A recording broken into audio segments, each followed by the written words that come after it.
अगर आप mutual funds में इन्वेस्ट करते हैं तो हो सकता है आपने एसबीआई कॉन्ट्रा फंड का नाम जरूर सुना हो, लेकिन क्या आप जानते हैं उस फंड को मैनेज करने वाली कंपनी का आईपीओ आ गया है। ये है एसबीआई फंड्स मैनेजमेंट, इंडिया की सबसे बड़ी म्यूचुअल फंड कंपनीज में से एक, और लाखों इन्वेस्टर्स का पैसा मैनेज करती है। इनके कुछ पॉपुलर फंड्स में एसबीआई कॉन्ट्रा फंड और SBI Magnum children's benefit fund जैसे फंड्स शामिल हैं। ये सिर्फ एग्जाम्पल्स हैं। अब बात करते हैं आईपीओ डिटेल्स की। ये आईपीओ 14 जुलाई से 16 जुलाई तक ओपन रहेगा।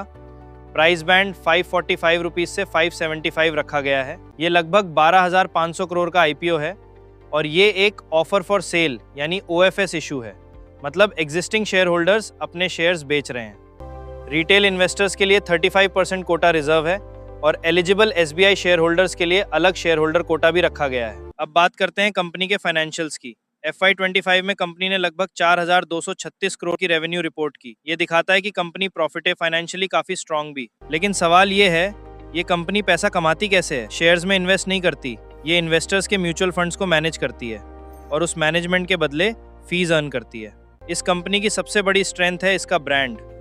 एसबीआई का नाम इन्वेस्टर्स के बीच काफी ट्रस्टेड माना जाता है और इंडिया में म्यूचुअल फंड इस आईपीओ पर नजर बनाए हुए हैं। ये आईपीओ एक ऑफर फॉर सेल यानी ओएफएस है। इसका मतलब कंपनी नए शेयर्स इशू नहीं कर रही, बल्कि एग्जिस्टिंग शेयर होल्डर्स अपने कुछ शेयर्स पब्लिक को बेच रहे हैं। लेकिन ओएफएस देखकर घबराने की जरूरत नहीं है। हर ओएफएस बुरा नहीं होता।